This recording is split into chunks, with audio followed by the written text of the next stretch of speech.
Imagine a place where every square centimeter of your skin experiences 108 tons of water pressure, where temperatures plummet to a bone-chilling 1 to 4 degrees Celsius, and sunlight has never penetrated, where the pressure reaches 1,086 bars, approximately equivalent to placing 50 jet aircraft on top of you simultaneously.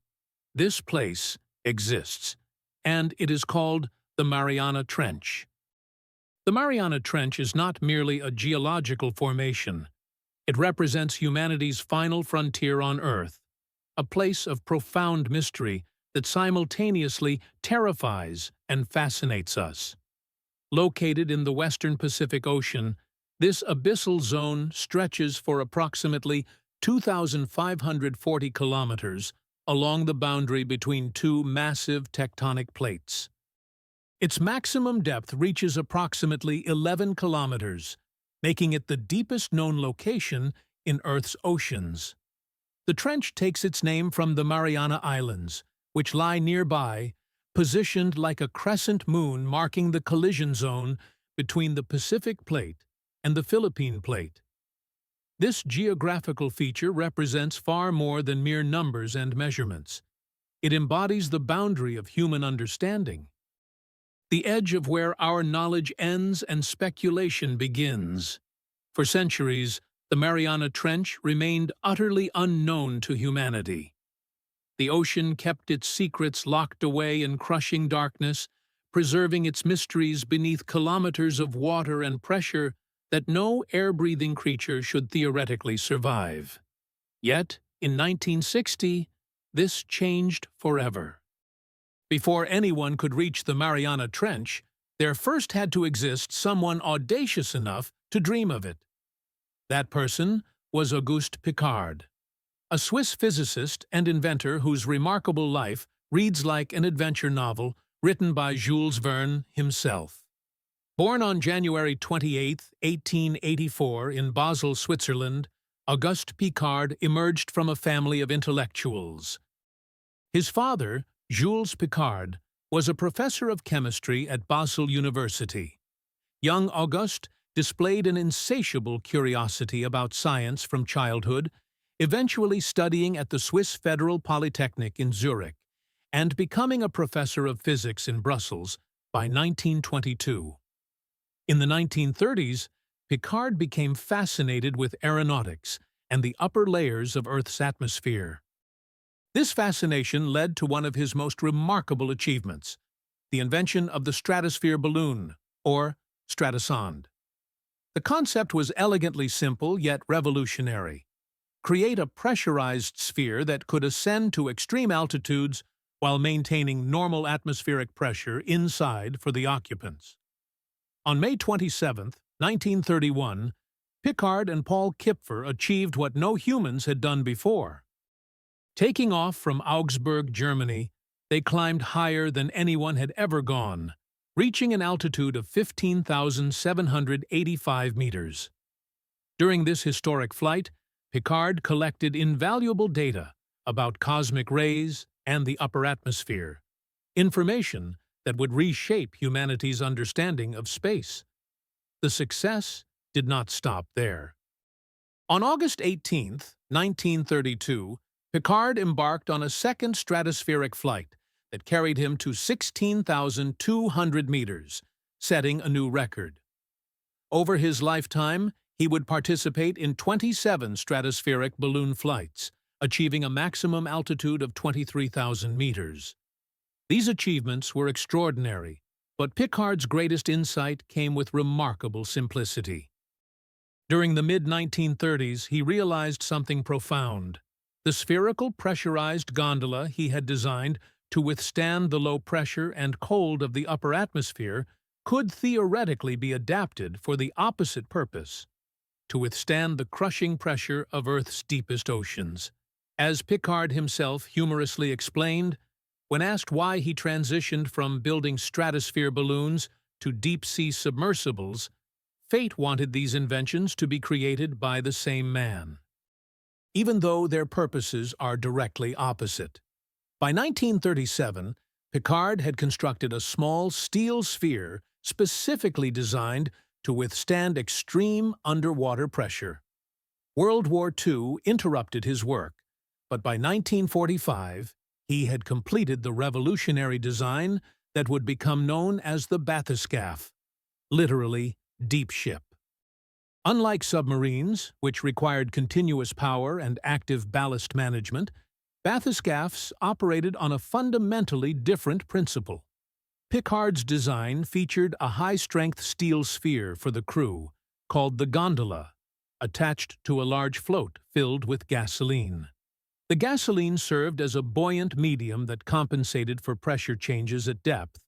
As external pressure increased, the gasoline compressed, but its buoyancy remained constant. This elegant design meant that even if all electrical systems failed, the bathyscaphe would eventually rise back to the surface, as batteries depleted and ballast automatically released. His first bathyscaphe, FNRS-2, made several unmanned dives in 1948 before being transferred to the French Navy in 1950. After modifications, it eventually descended to 4,176 meters in 1954. Remarkable progress. Yet nowhere near the 11 kilometers that would define Piccard's ultimate ambition. With experience from FNRS-2, Auguste and his son, Jacques Piccard, designed an improved bathyscaphe, which they named the Trieste, in honor of the Italian city where the primary construction work occurred. The vessel was first launched in August 1953, and over the following years, Jacques Piccard conducted numerous dives in the Mediterranean Sea. The engineering of the Trieste represented a masterpiece of practical physics and mechanical innovation. The float was fashioned from a steel hull divided into 14 compartments. 12 of these compartments carried approximately 86,000 liters of specialized gasoline, not for fuel, but as the primary buoyancy mechanism. The gasoline and seawater were kept separated by an elastic membrane, allowing the gasoline to compress under extreme pressure while maintaining constant buoyancy.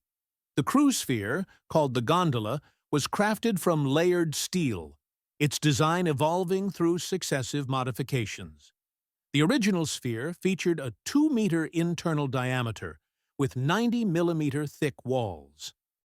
Every component received meticulous attention: reinforced ports for observation, a precision-machined entry hatch, electrical fittings sealed with conical plugs that became increasingly pressure-tight the deeper the vessel descended. The ballast system was ingeniously designed. 2 bunkering systems held tons of steel or cast-iron pellets. Electromagnets held these pellets in place during descent. When current to the electromagnets was cut, pellets would rain free, reducing weight and increasing buoyancy. This system featured an automatic safety mechanism. If all electrical power failed, the system defaulted to safe, automatically ejecting ballast and causing the vessel to rise. A metal wire rope called a hay drop, essentially a freely dragging cable, provided a mechanical depth gauge. When the hay drop touched bottom, some of its weight was removed from the vessel, allowing precise depth monitoring and positioning just above the seafloor. In 1958, the United States Navy, having recognized the strategic and scientific importance of deep-sea exploration, purchased the Trieste. Crucially, they also commissioned the German Krupp works in Essen to manufacture an entirely new, stronger pressure sphere. This sphere was designed to withstand depths exceeding 11 kilometers. The new sphere was constructed in 3 segments rather than 2, featuring 120-millimeter thick walls instead of 90 millimeters, and incorporated 180-millimeter thick observation ports. The bathyscaphe was now ready for history. By January 1960, the Trieste was positioned near the Mariana Trench, with its support ships and crew prepared for an unprecedented undertaking. The plan was audacious: descend to the absolute bottom of Earth's oceans into complete darkness, to depths no human had ever reached. Jacques Piccard, now the primary pilot of the Trieste, would make the descent. Accompanying him would be Lieutenant Don Walsh of the United States Navy. Together, they represented the pinnacle of human courage and scientific dedication. The local time was 8:23 a.m. when the Trieste began accepting seawater ballast. The vessel started its descent into the abyss. The first 100 meters took only 10 minutes. Then the vessel encountered a thermocline, a layer of particularly cold water that caused unusual buoyancy conditions. The Trieste halted. Piccard and Walsh had to vent some gasoline to compensate. Similar pauses occurred at 130 and 160 meters. After 200 meters, the descent became smooth and consistent. The gasoline was compressing and cooling as theoretically predicted. The vessel sank at an average rate of 0.9 meters per second. At 7,800 meters, they reduced speed, releasing small amounts of steel pellets to decrease the descent rate. At 9,000 meters, the rate had slowed to just 0.3 meters per second. Then, at 1:06 p.m. local time, the hay drop touched bottom. They were approximately 10,916 meters below the surface, at the absolute bottom of the Challenger Deep, the lowest point in the Mariana Trench. Piccard and Walsh were the first humans to reach this impossible place. The conditions were shocking. The external water temperature registered at a mere 3.3 degrees Celsius. Internal measurements revealed that the pressure sphere itself had actually compressed. The internal diameter had decreased by 3 millimeters due to the crushing 1,086 bars of external pressure. Inside the sphere, where Piccard and Walsh sat in their cramped confines, the air temperature had cooled to 4.5 degrees Celsius. Then something unexpected occurred. In the dim light of their submersible's illuminators, they observed life. A fish, appearing much like a flatfish or sole, drifted past the observation port. Then another creature, resembling a shrimp, appeared. Life thrived at the bottom of the world, in conditions where no vertebrate animal theoretically should survive. Piccard and Walsh remained at the bottom for approximately 20 minutes, conducting experiments, measuring radiation levels, taking observations. They used a specialized ruler to precisely measure their sphere's compression, confirming the theoretical prediction of 3 millimeters of diameter reduction. They communicated with the surface support ships via ultrasonic telephone, briefly announcing their arrival at this frontier of human exploration. The ascent began. The ballast release took approximately 10 minutes. As they rose, the gasoline expanded. The vessel initially ascended at 0.5 meters per second. At 6,000 meters, the rate increased to 0.9 meters per second. At 3,000 meters, it had increased to 1.5 meters per second. The total ascent required 3 hours and 27 minutes. The complete dive duration was 8 hours and 25 minutes. Humanity had reached the bottom of the world and returned alive. While the achievement of reaching the bottom captured global imagination, scientists realized that the Mariana Trench held even deeper mysteries, literally and figuratively. The extreme conditions had created ecosystems that seemed to defy thermodynamic probability. Deep within the trench, at depths of 400 meters, lies an active underwater volcano called Daikoku. The eruptions from this volcano have sculpted a landscape of liquid sulfur, an actual lake of liquefied sulfur with temperatures reaching 187 degrees Celsius. This phenomenon is so rare that similar sulfur lakes exist almost nowhere else on Earth, except on Io, a moon of Jupiter. The Mariana Trench, in essence, provides a window into extraterrestrial geology. Yet, Even more dramatic are the hydrothermal vents known as black smokers. These geological chimneys spew superheated water reaching 450 degrees Celsius. The water should boil, but the immense pressure prevents it from doing so. The exiting water is laden with metal sulfides, iron sulfides primarily, which oxidize and precipitate, creating dramatic black-colored smoke. These spectacular columns can grow 40 meters tall or more, creating otherworldly landscapes in the absolute darkness. Paradoxically, these hellish conditions create life rather than prevent it. Around the black smokers thrive entire ecosystems utterly independent from sunlight. Instead of photosynthesis, organisms here practice chemosynthesis, deriving energy from chemical reactions between sulfides and oxygen. Tube worms cluster around the vents in dense colonies, their blood-red plumes extracting hydrogen sulfide from the water. Eyeless crabs swarm across the rocky substrate. Bacteria form microbial mats.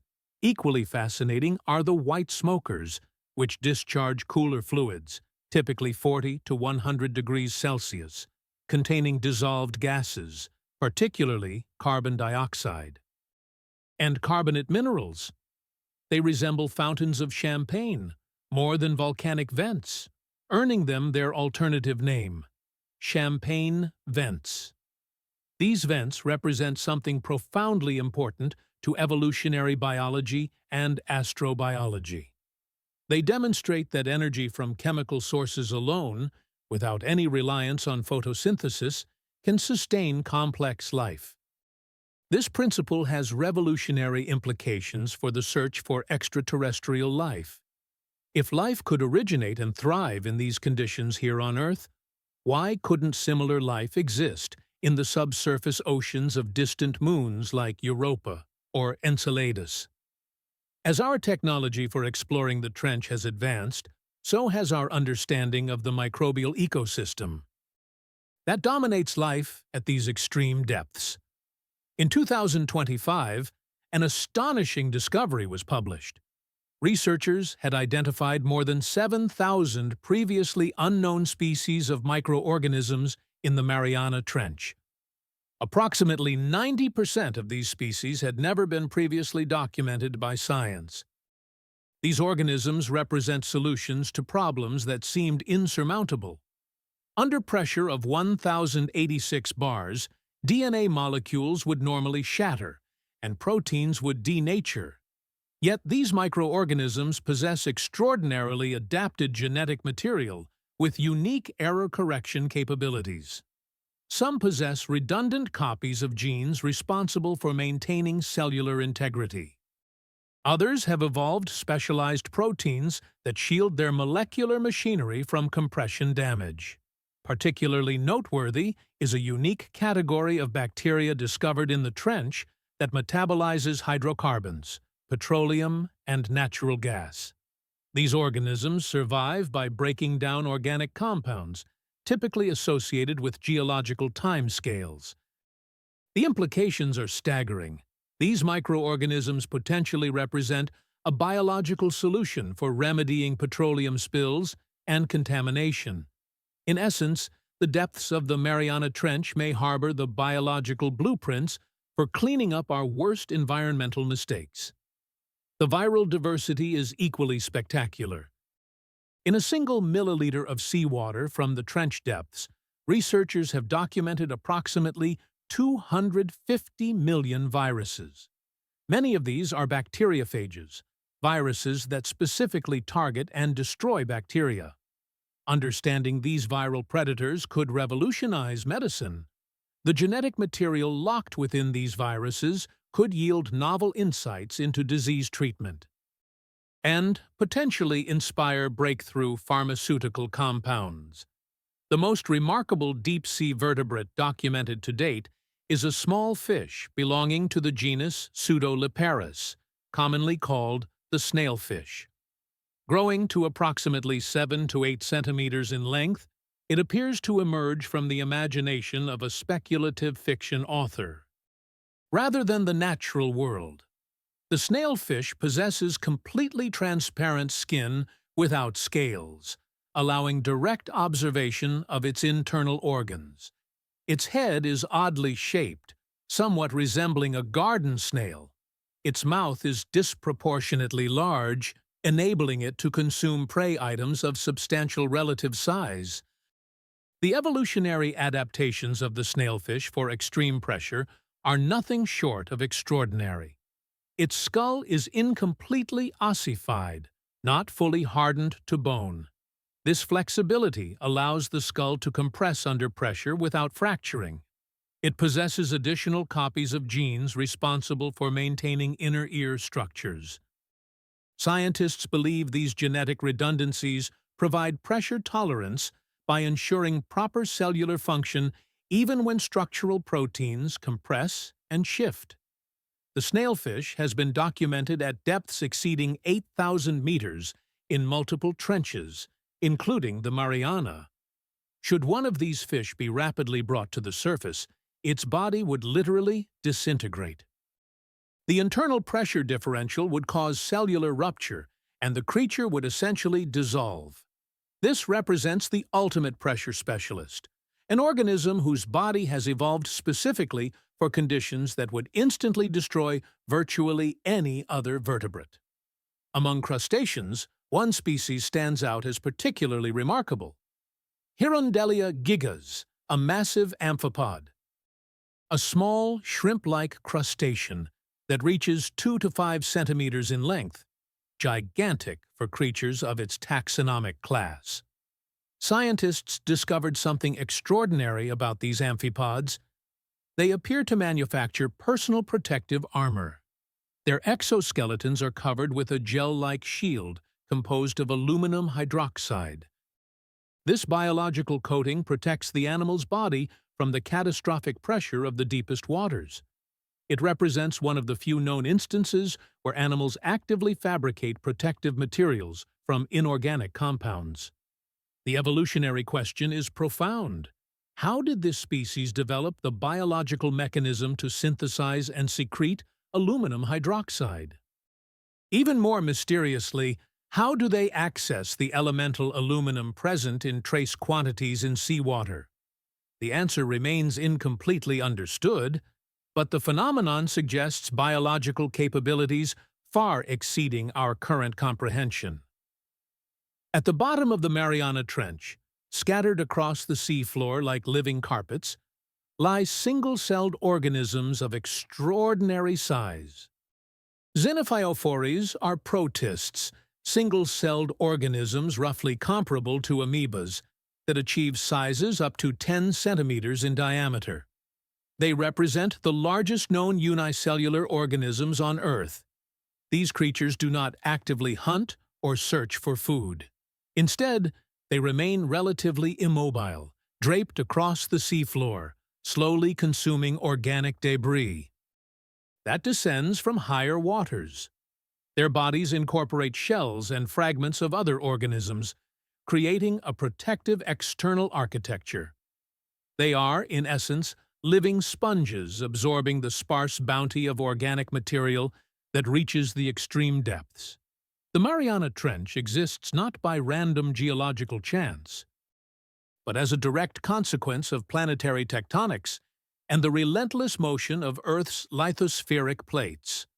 Understanding the trench requires understanding the process of plate subduction, the descent of one plate beneath another.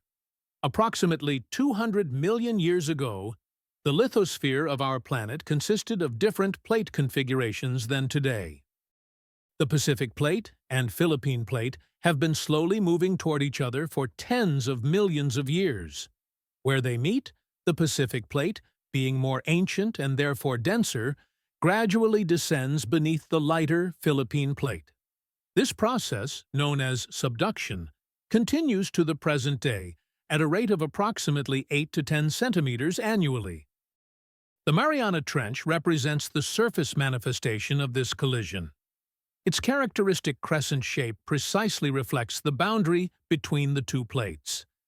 The extreme depth results from the geometry of plate collision combined with millions of years of crustal material accumulation and descent. The geological significance is enormous. As the Pacific Plate descends, it carries water and hydrated minerals into Earth's interior. This introduction of water into the mantle region reduces the melting temperature of rock, generating magma that rises to create volcanic arcs, like the Mariana Islands themselves. The trench is not merely a passive depression, it is a dynamic zone of planetary metabolism, where crust is consumed and recycled back into the planetary interior. The bottom of the trench is not a stable feature. Continuous subduction gradually shifts the position and configuration of the deepest point.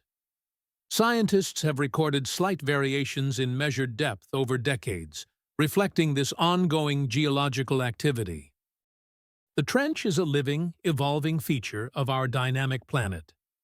For 52 years following Piccard and Walsh's historic dive, no human reached the Challenger Deep. The feat proved far more challenging to repeat than early optimism suggested.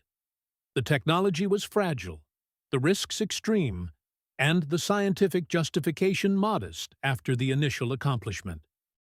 Then, in 2012, an unexpected candidate announced his intention to reach the bottom of the trench. James Cameron, the filmmaker best known for directing Titanic and Avatar, proposed a solo descent in a specially designed bathyscaphe. Cameron's fascination with extreme depths originated during the filming of Titanic. When he personally dived to the wreck of the legendary ship using Russian submersibles, these experiences crystallized into an obsession with reaching the deepest known point on Earth.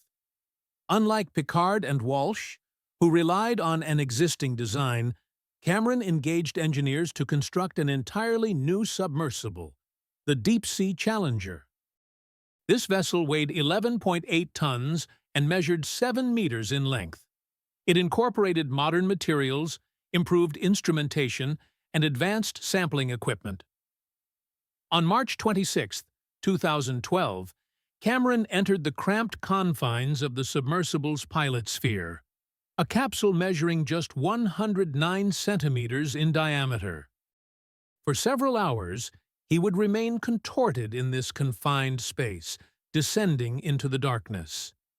The descent was extraordinarily slow. Cameron sank through layers of increasingly dark water, watching bioluminescent organisms flash in the submersible's lights, observing the progressive disappearance of all color. As wavelengths of light were absorbed by the water above, upon reaching the bottom at 10,898 meters, Cameron conducted extensive scientific work. Unlike Piccard's brief 20 minutes at the depths, Cameron spent approximately 2 to 3 hours on the seafloor, collecting samples, conducting measurements, and filming extraordinary footage. His observations corroborated Piccard's descriptions. The seafloor was indeed remarkably flat, an extensive plain of fine sediment. The few organisms visible were the same slow-moving bottom dwellers observed in other deep-sea environments. The silence and stillness were profound. Cameron's assessment upon return: the bottom is absolutely flat. Having completed more than 80 deep dives, he observed many varieties of seafloor. Never had he seen anything like this. The scientific yield was substantial. The expedition discovered 68 previously unknown species and collected biological samples. That would advance our understanding of extreme pressure adaptations for years to come.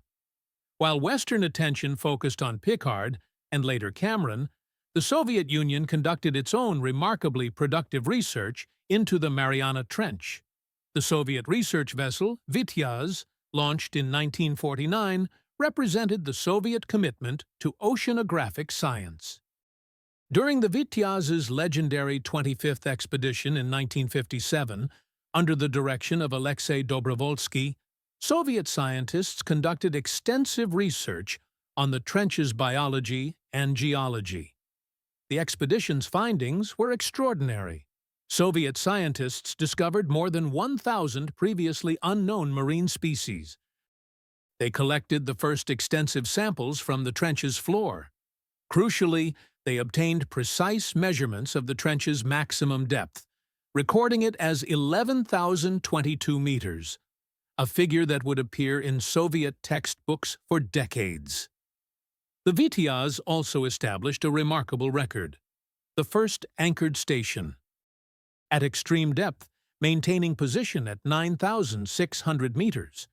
This achievement demonstrated both Soviet technological capability and the enduring importance of the trench in Cold War scientific competition. The Soviet commitment to trench research continued into the 21st century.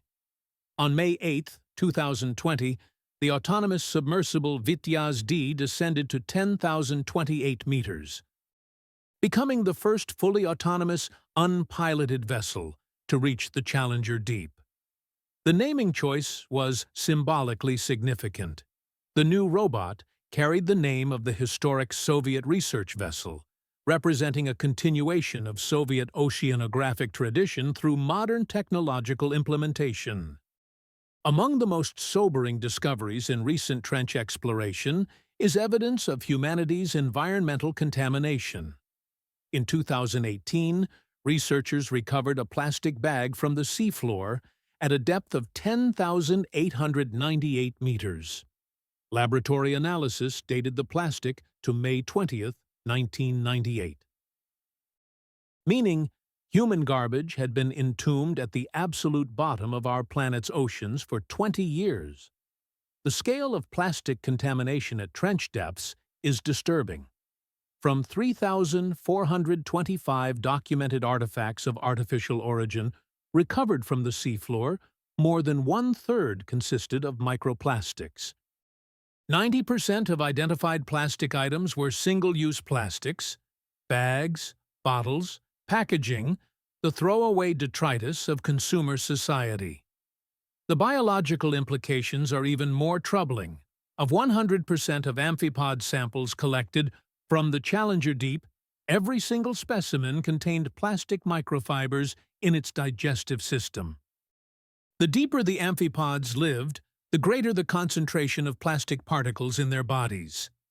This phenomenon, known as biomagnification, suggests that plastic contaminates the entire food web of the deepest ocean, concentrating at successively higher levels.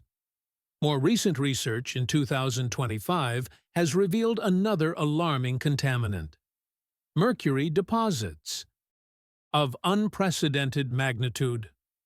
Scientists working with the Deep Sea Warrior submersible discovered substantial accumulations of mercury on the trench floor.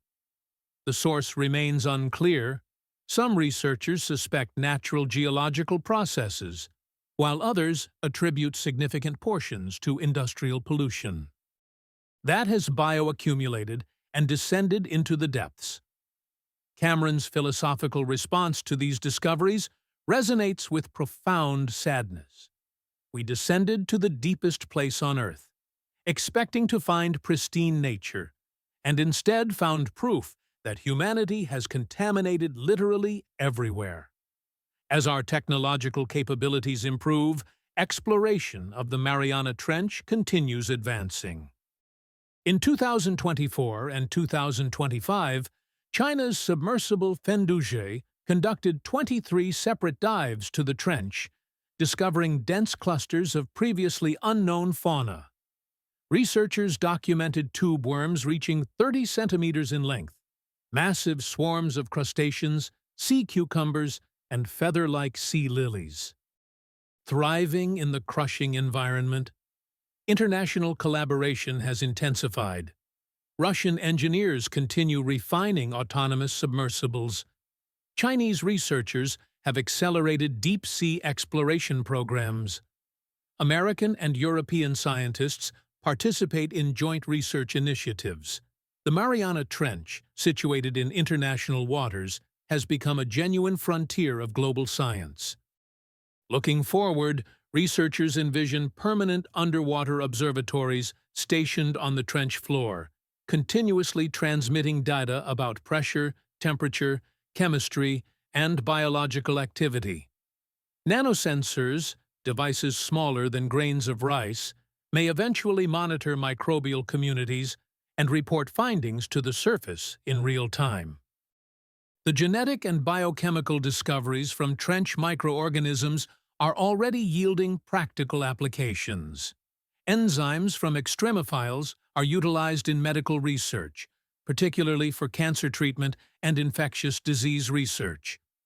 The genetic sequences of pressure-resistant organisms may inspire novel approaches to treating neurological conditions and genetic disorders.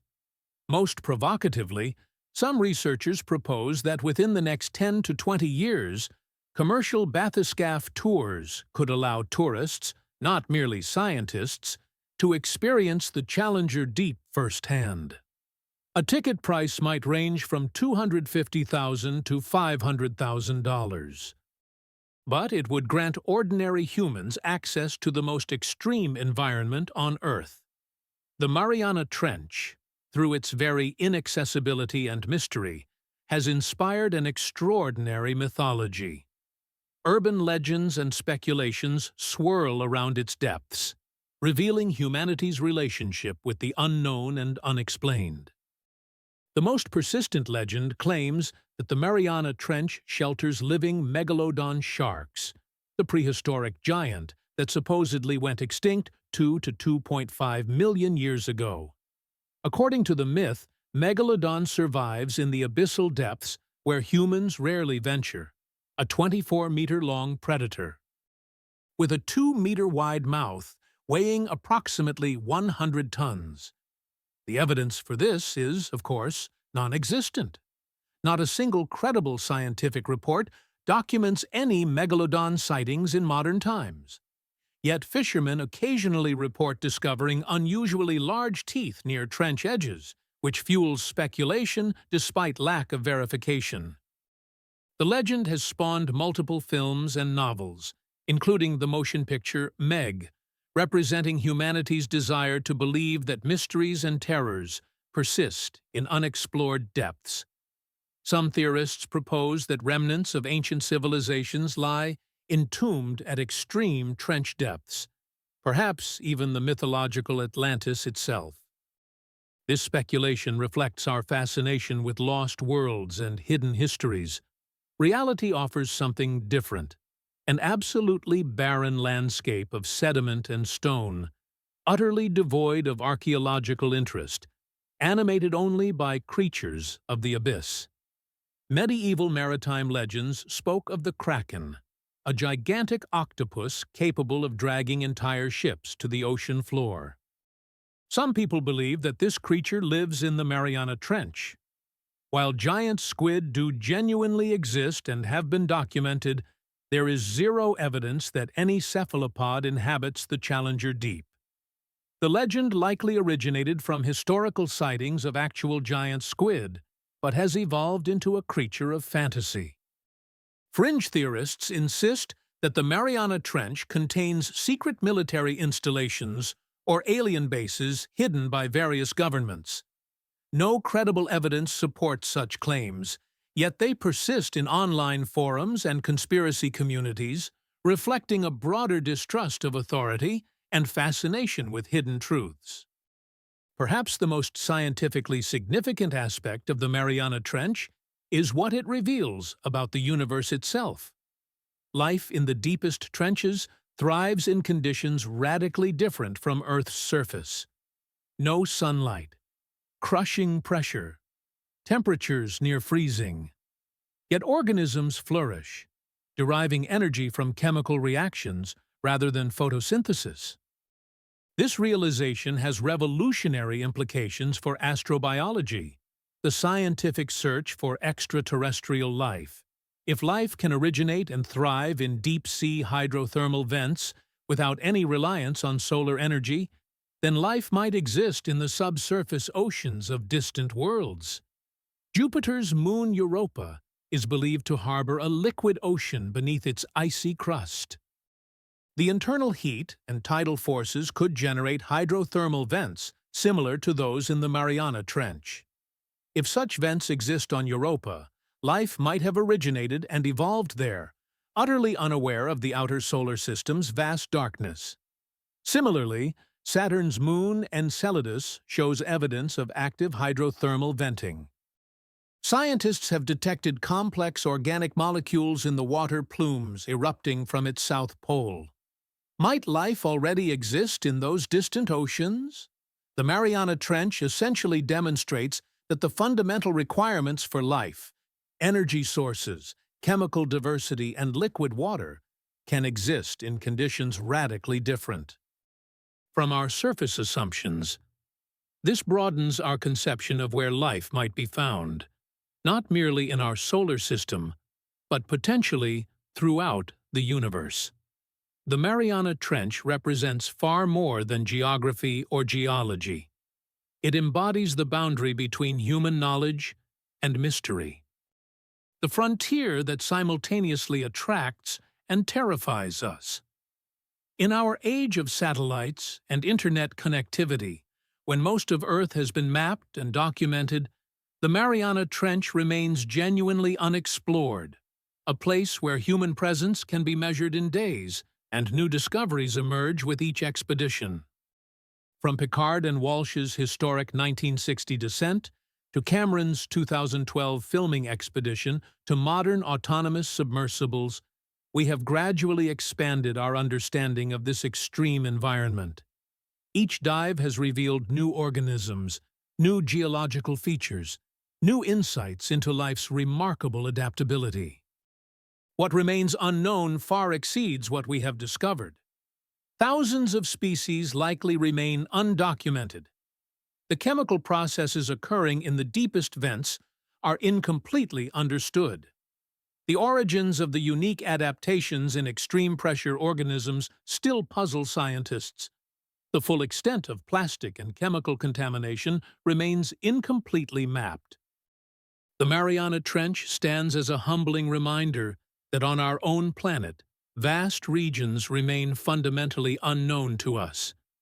While we dream of colonizing Mars and exploring distant star systems, an entire world exists just kilometers beneath the waves. A world of pressure and darkness, of life thriving in impossible conditions, of mysteries yet to be solved. Jacques Piccard, reflecting on his historic descent, once observed, "The Mariana Trench is not the end of the Earth. It is the beginning of mysteries waiting for those brave enough to explore them." Perhaps that statement captures the essential truth. We do not explore the Mariana Trench to conquer it or possess it, but to understand our world more completely. We venture into the abyss not in search of treasure or resources, but driven by the fundamental human desire to know, to understand the deepest places and highest aspirations of life itself. As we stand at the beginning of the 21st century, the Mariana Trench waits. Somewhere in its crushing darkness, life persists in forms we have barely begun to comprehend. The abyss calls, inviting the curious, the brave, and the scientifically minded to descend into the absolute frontier of our world. The adventure is just beginning.